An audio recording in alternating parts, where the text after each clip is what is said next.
Good afternoon, everyone. Welcome to BT Talks, episode 20 already. Today I have a very special guest, my good friend and super top broker, Yogev Harel, who is based in Tel Aviv, Israel. He is probably the best out there, and he's just simply a very good guy. He should be joining us shortly, so please bear with me.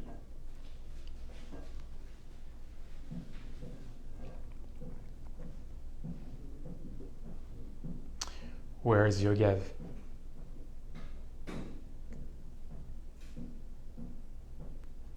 So as you can see, I'm actually right now in the Douglas Elliman Coconut Grove office. I'm in a very nice space, and you'll see, during our conversations, a lot of different properties that go on the screen we have right here. So Yogev is in the house. I have my friend Irit, who's here.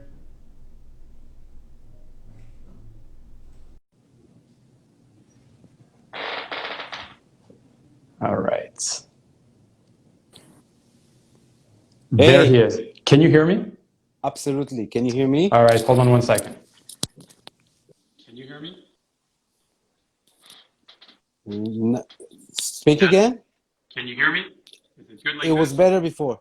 It was better before. But the problem is I could not hear you before. Can everybody hear us? Right now, I can't hear you. Now it's okay. But I can't hear you. You can. All right. Okay. Take works, off your earphones. Works. Take off your earphones. Unplug. Unplug it. No, unplug it from your iPhone. Okay. We have a little sound problem. Now you can hear me? This is the only way. Okay, so we'll do it this way. I was going to use a little mic, but I don't know, for some reason it's not working. So it's all good. Okay. Hold on. No worries. No worries. It's all good. Okay, we so have some. We have some. Yeah. Some good friends are joining in. Very good. We have the super luxury group. Alvaro is here. We have my friend Sam. I'd like to see all of you. Thank you. Thank you for joining. To our people from all over the world, actually. Some people in real estate, some not. So, Yogev, thank you so much for being a guest on BT Talks. So today, for those who don't know Yogev, Yogev is a fantastic person, first of all, I have to say. And he's a top broker in Israel, mainly in Tel Aviv and Herzliya Pituach, which is, for those who don't know, the Malibu of Israel, a beautiful area. And today you're going to get to know who he is, his journey to real estate, and then we'll have a little conversation about what's happening in real estate in Israel, but also in Miami on a global level, and the different trends right now and what's next in the future. So, Yogev, please introduce yourself to our beautiful audience. First of all, I want to thank you, Benjamin. Listen, guys, this is the nicest guy I've ever met in my life. I can't wait. The sky will open, so I will come and hang out with him in Miami because, I can't wait. I can't wait. This is the nicest guy, and this is my go-to guy in Miami for everything I need in real estate wise, and not only real estate. I'm a broker. I'm a luxury broker in Israel for the past 10 years. Trying to do most of my work under the radar. My social media has a lot of nice properties and followers and that, but mainly my deals and my business is hush hush. I don't flex. I don't show off. I don't go to the press. This is the way I like doing business with my clients because this is how they appreciate to be confident, and this is the way I like it. But I think I think it's cultural because I also lived in Israel for 3 years. You're from there, but I think culturally it's very different from the US or any other place in the world, because here in real estate or in any business, of course there are some deals that are very low key with some very high-end clients, but here when you do big deals, you know, there's the PR and the marketing and all these different things, and that's very American. Yeah, yeah. Yeah. So, um, so tell us a little about so during this pandemic time, which I think was challenging for all of us, especially emotionally, I think. But the good thing for us being in real estate is that home has become one of the most important places in our lives. How have you seen, you know, the market change in Israel? Israel is a small market, so you have obviously Tel Aviv, which is a growing city. It's very similar to Miami in a lot of ways, but we'll go over that a little later. It grew tremendously. And then the suburbs like Herzliya Pituach, all these areas, which are beautiful areas that have top-notch homes. Tell us a little about the market for those who don't know the real estate market in Israel. First of all, being a capital of an entire world, an entire nation, for a capital for Jewish people, and soon not only Jewish people from all over the world. Israel is a very special market.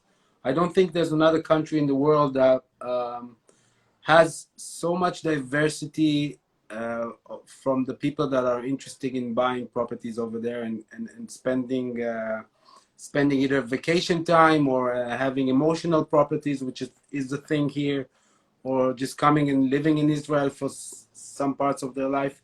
So this is something very special. And I always say that when you're coming to the market in Tel Aviv or in Herzliya Pituach, which is the most expensive market in Israel, and even in Jerusalem, you're not in a market for Israelis. You're in the market that sometimes you need to maybe have a bidding war with a client that is from overseas, and a lot of the buyers, especially in the high-end market, are people from the States, people from Europe, people from Russia, people now a little bit from the East, from China. We have some buyers now, and from India, and we all know about the amazing peace that is coming with Dubai and Abu Dhabi, and that just the beginning. It's going to be amazing. We're starting feeling it right now, and obviously COVID did a massive change in the market. The market is working very strong, and it is a special place. I mean, guys, this is not a photo. This is the view from my balcony. I wish we would started earlier because we could see a beautiful sunset, but that's the end of it. In a country that almost from everywhere you can have a very nice view of sunsets, and sometimes you see the beaches and the sunsets going into the water.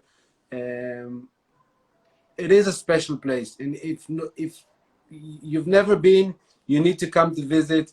Call me. I would love to entertain you guys. Right, sure. But that is actually a very good point, because having spent a lot of time in Israel, lived there and traveled a lot there, built some incredible friendships.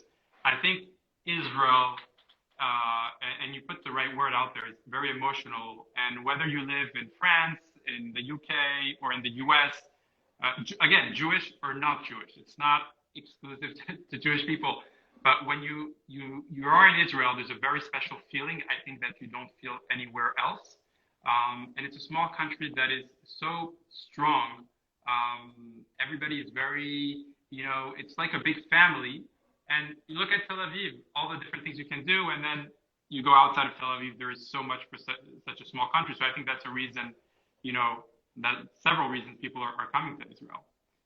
And obviously there's a lot of, we're still a young country, you know, it's still building up. People don't realize that it's still building up. It's a melting pot of people that came from all over the world, and they were the founders, and now we are only the second, third, maybe fourth generation that grew up here, and it's amazing. It's amazing, and it's picking.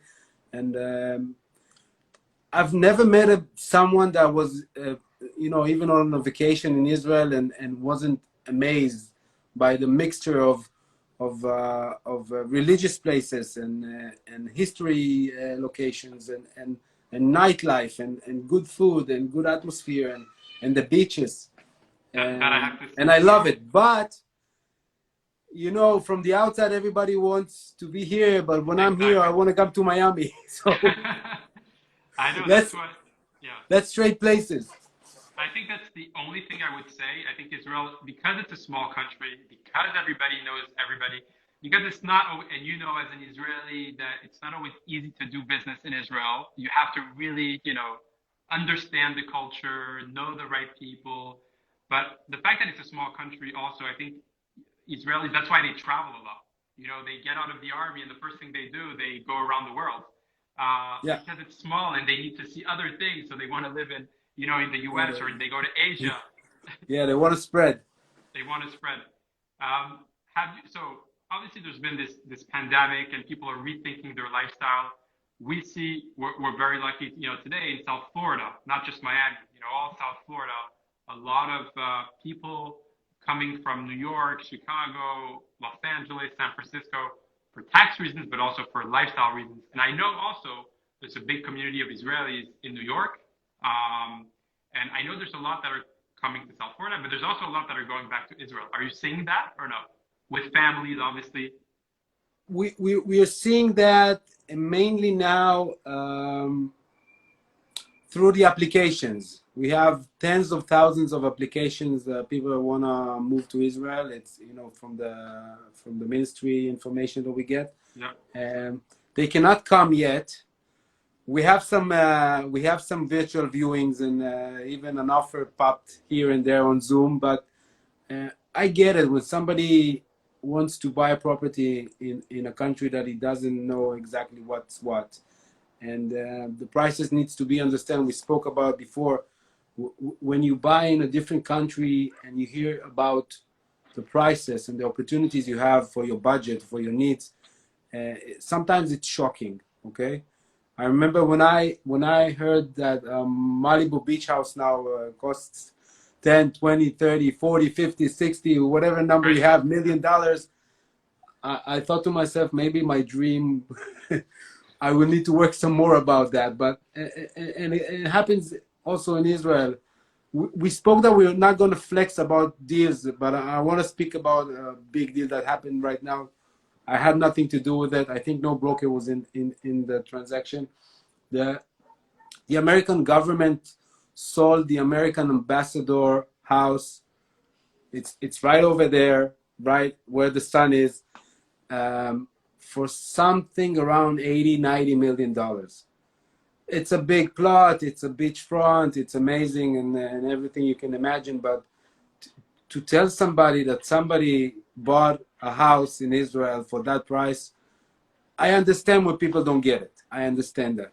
And our job as agents, especially when people are coming from outside of our territory, is to first of all explain them why this street costs like that and that street costs like this, and why this is cheap but it's not that good, and this is expensive, and the reasons why, and all the ins and outs. It's like I told somebody today, it's like when you're going on a vacation to a city you've never been in. You come to the front desk of the hotel, they give you some brochures, you go to this restaurant, that bar, la la la. You're having your tourist experience. But if you meet somebody that is local and he has the time and energy to take you out and to show you around, that's a different thing. And this is our job as brokers. We need to be the local entertainer for the property of the buyer. Of course, and that's, to come to something that's less about deals. I mean, we work in real estate, and our role, we have a lot of things to do. We have to take the time with our clients to not only show them property, because I think some people don't know what the real job, if I can say, of a real estate agent is. Mm-hmm. There's so many things that need to be done. And again, it works a little bit differently in whether, it's in Israel, in the US, or in France, or in any other country. But at the end of the day, we are the trusted advisor, that's what I say, of our clients, to advise them not only to buy, sell, rent, to show them property, but also to connect them with the right people, to negotiate the right deal, to make sure that everything flows. Because I think that if someone wants to adventure themselves and be like, no, I don't need a real estate agent because they had a bad experience. And it happens, you know it. Like, there's a lot of, unfortunately, agents that are not good or don't follow up or all these different things. And then the perspective of what we do is not good. And the reality is, if you work with a great agent, your experience will be much better. And I think what we're both very good at doing is also building lifelong relationships. That's our goal. I mean, obviously, we love real estate from the design, architecture, entrepreneurship aspect.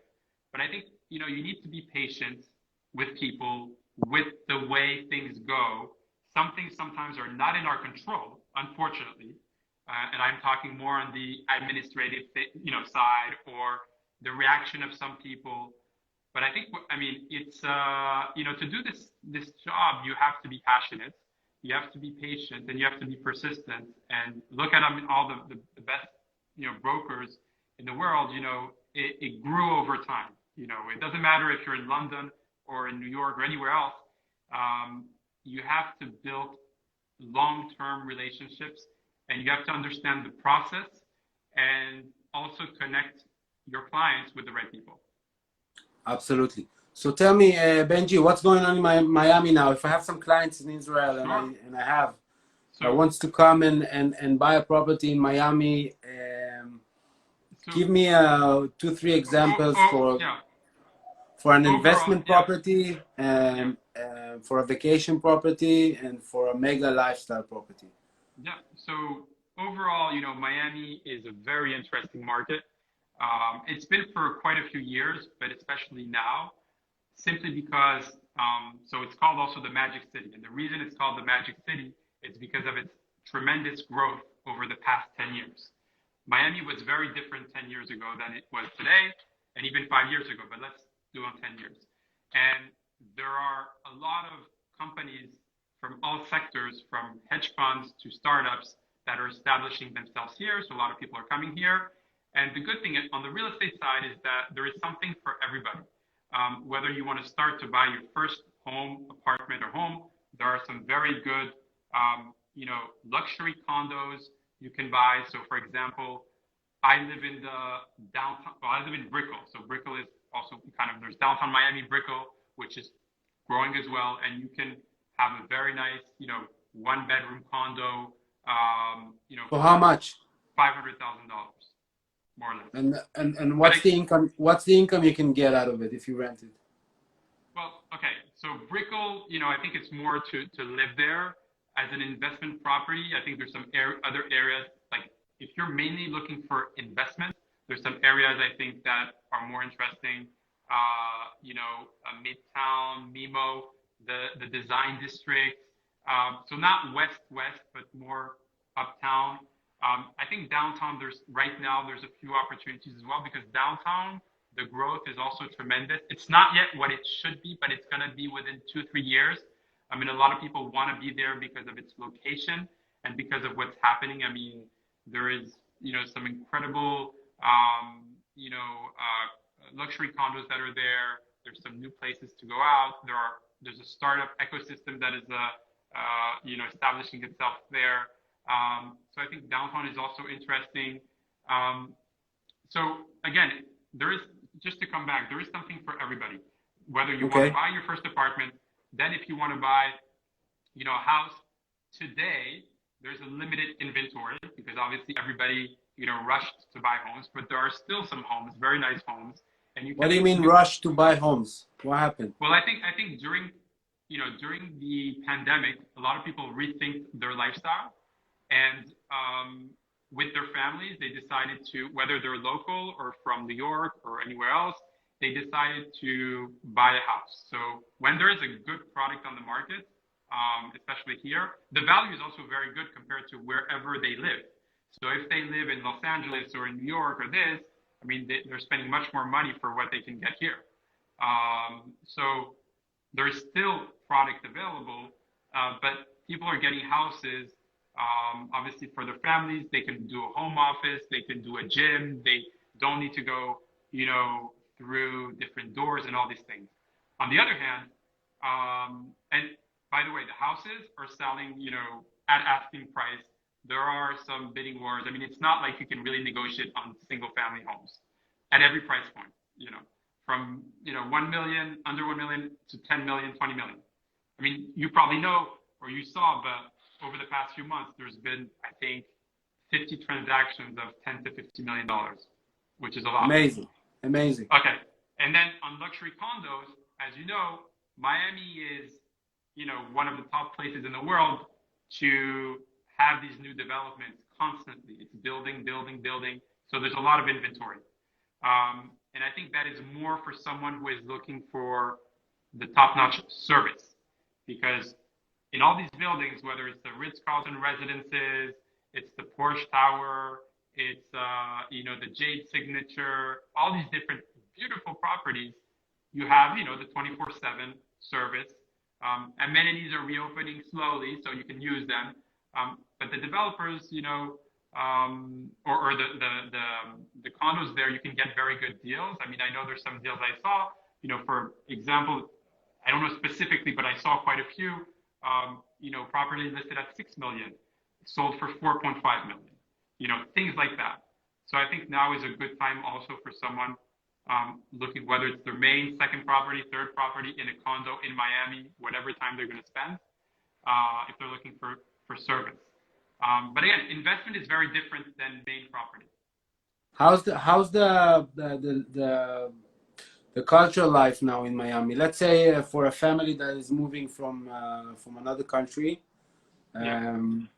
let's say they have a job or they work from home or they are doing relocation for a high-tech company or whatever.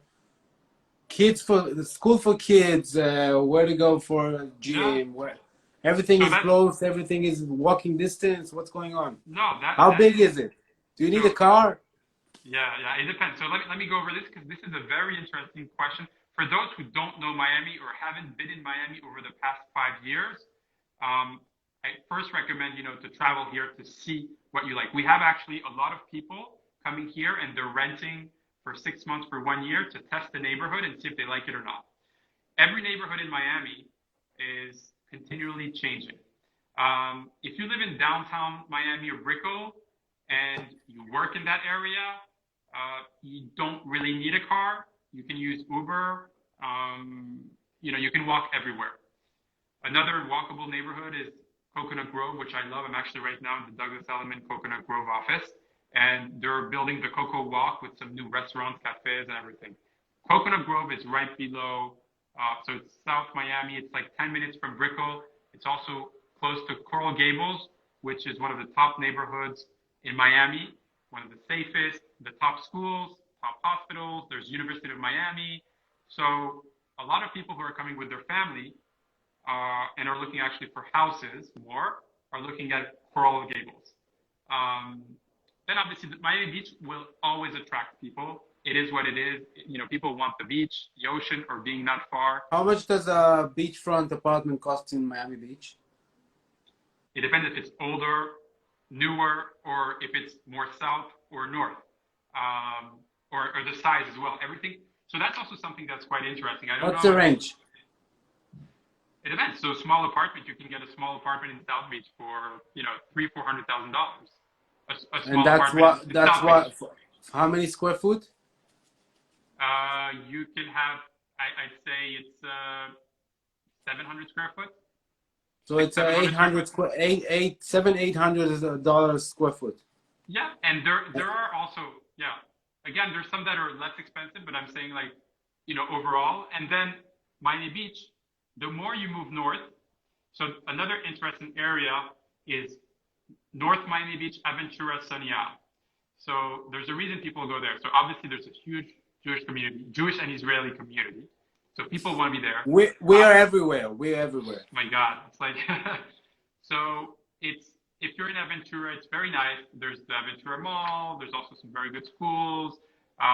There's honestly, I mean, for people who are very connected to Jewish life, that's a reason they want to walk to the synagogue. There is literally a synagogue everywhere. Like I don't know how many there are, but there's just almost not every block, but let's say you can walk to any shul. And again, it's a little more secluded. Some people don't want to be in the heart of Miami Beach. So they're like, they decide either to go to Aventura, Sunny Isle, Golden Beach is exceptional. It's just above Sunny Isle, and you have some of the most beautiful homes.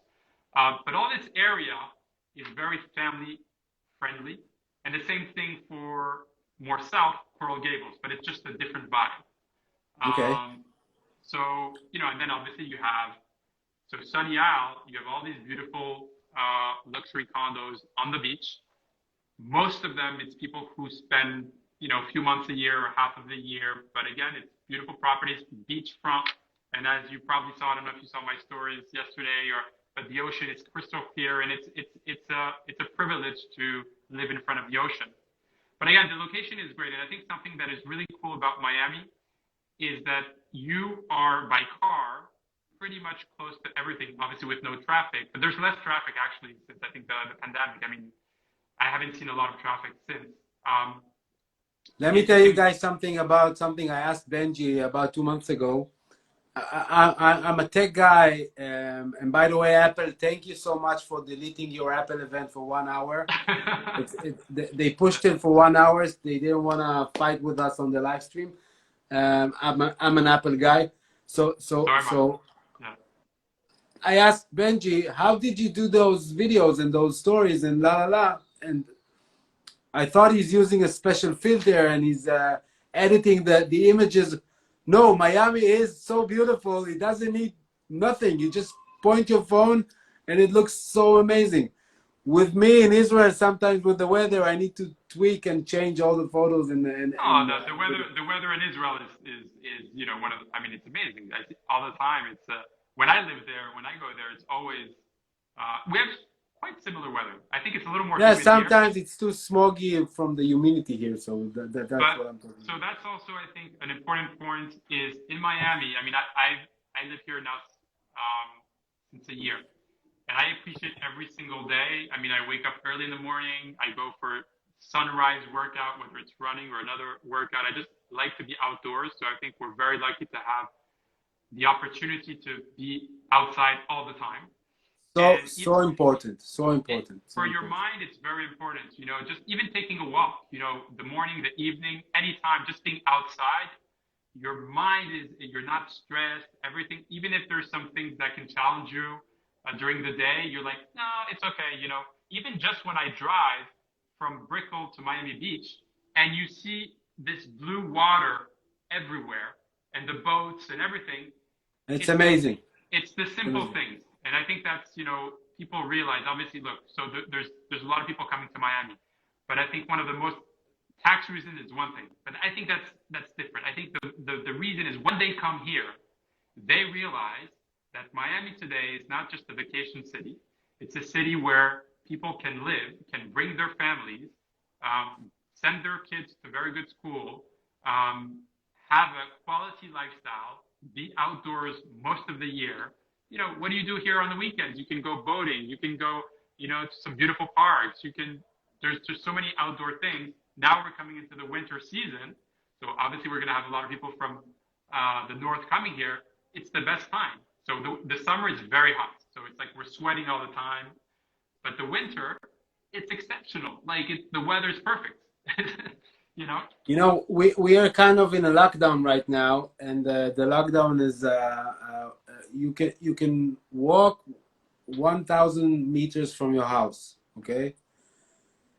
Everywhere in Tel Aviv, 1,000 meters, you're at the beach. So the beaches are packed. People are keeping distance, and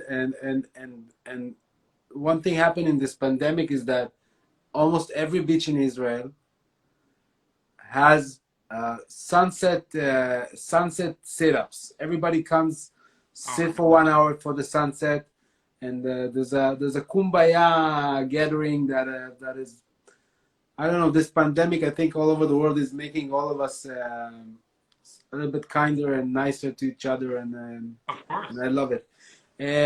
Ben, again, so you're saying that for $500,000 you can get a decent property in Miami, and that's super cool. Obviously, I would keep sending my clients to you as I did before. What's going on with the developers? Are there pushing and building, or yeah. So this is the thing. I mean, especially in Miami, in the U.S. generally speaking, you know how Americans are. They keep moving forward. Nothing stops them. You know, the developers have money and they're building. I mean, right now I know there's quite a few new developments. There's a pipeline, you know, over the next 5 years. So there are some, you know, there's already some existing condos that obviously, you know, we have the privilege of selling, but there's some new developments coming across all South Florida. Look, I mean, they're buying land and they're ready to build. So this is something in Miami. I mean, New York as well. New York also has an oversupply, but developers here, I mean, it's not a pandemic that's going to stop them. You know, they're building. So they're just, so okay. what they're doing, they're readapting to what happened. So a lot of new developments, they're rethinking like smart home. There's, you know, new air filters, water filters, temperature for your body, everything oriented towards health and wellness. You know, there's there's one of my friends who's responsible of a top development that is downtown, which is the Paramount, and there's going to be the Miami World Center. And the developer is also, you know, building a health center. So everything is going to be oriented towards, you know, cleanliness, health and wellness, all these things. So that's, I think, a major change. They're just thinking of, okay, I'm going to build a new condo, whether it's 30 apartments or 150 apartments. How am I going to do it after everything that's been going on with COVID? But no, there's some, you know, some new products that are going to come out. So yeah. Nice. Good, All right, so let's start wrapping it up. Did you manage making the surprise you told me you'll probably make? Yes, I mean, so to wrap it up, we're gonna start. You know, just a few questions to wrap it up to all my guests. So I have a few questions. Yogev, tell me what because I think it's different for everybody, and I think it's important, and I think something I'm going to ask to all my guests now. What is a luxury to you? It has a different meaning for everybody, but luxury, I think it's interesting to have the perspective, your perspective. Okay, pay attention. I have a beautiful question. I answer for that question. Listen, guys. You know, you can get used to something that is boring and ugly, to a house that is not beautiful, to a location that is not amazing, to a view that is not even a view. You can get used to it, but you can never get used to something amazing, okay? And this is luxury real estate for me, okay?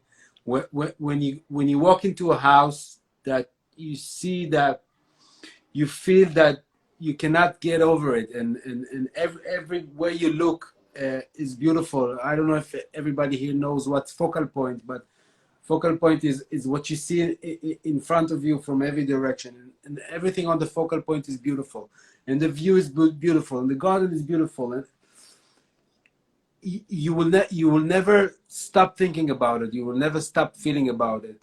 If it was ugly, or not all of us are fortunate to live in mega mansions and in okay houses, and they buy, and we also buy some furniture at IKEA, and that's okay. And you get used to things that are common, okay? But when you have something amazing, it will never stop excite you, and this is luxury for me. I agree. This is very interesting. So I hope everybody took notes. If not, you can rewatch it when I post it. But this is a very good point. Another question I had for you is, what is the most rewarding thing for you in real estate, in the business we are doing? So you've been in the business for a while. What is the most rewarding thing when, you know, you meet people, you do transactions? What is the thing that makes you the most happy? I'll tell you something. You know, social media shows the luxury real estate market for the brokers as a rock star lifestyle. Not everybody is really killing it like you think. A lot of the big brokers don't even have computers. You know, it's still going on. it's very nice to show everything on social media, but it's not always true. And when you're down to the point that you need to execute a transaction, or you need to work with clients, not all the clients are nice, not all the sellers, not all the buyers. The other brokers, they can be your friends in your face, but they're not. Basically, everybody wants to win. But sometime when you have such nice clients that you can see they appreciate the work you do for them, this is the biggest reward. It's not about the money. It's not about the name you make for yourself.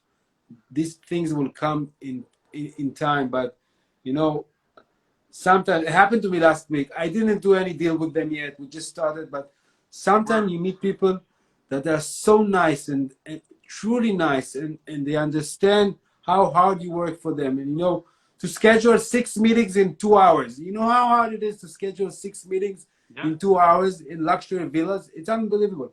And you can see that they appreciate it. By the way, Israelis from the States, lives in the States for 20 years.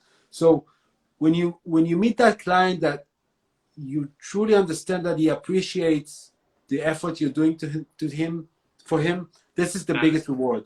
This is the biggest reward. Yeah. All right, and last question.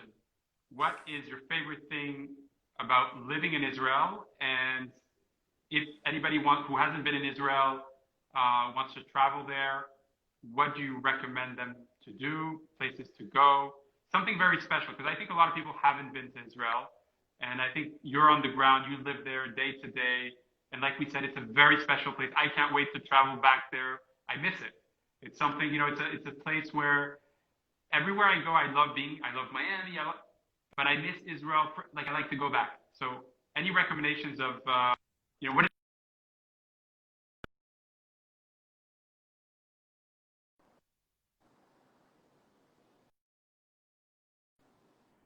of going to Israel? Okay. It's actually very simple. As I told before, Israel has a lot of history locations and religious locations spreading all over the country, and they're all amazing. Even for us, that we have them here nearby, we can't we can't look at it and not be amazed out of it. But if you want to come for a short while and taste of everything, it's funny. Tel Aviv has everything in it. It has all the history sites in Jaffa. If you will have a line, let's say a 10 miles line from Jaffa to Herzliya Pituach, okay? You start from all the religious places in Jaffa, and you finish in, and not a lot of people know, but we have the mosque here, Apollonia, okay? It's a Sydney Alley Mosque. Yeah. This is one of the top religious places for Arabs all over the world, and you look from the history part in Jaffa to the history part in Herzliya Pituach, and you just walk from south to north, you will see everything. You will see the beaches, and you will see the bars, and you will see the restaurants, and you will see how warm the people are, and how everybody is happy, and it's truly a special place, because I think we appreciate it.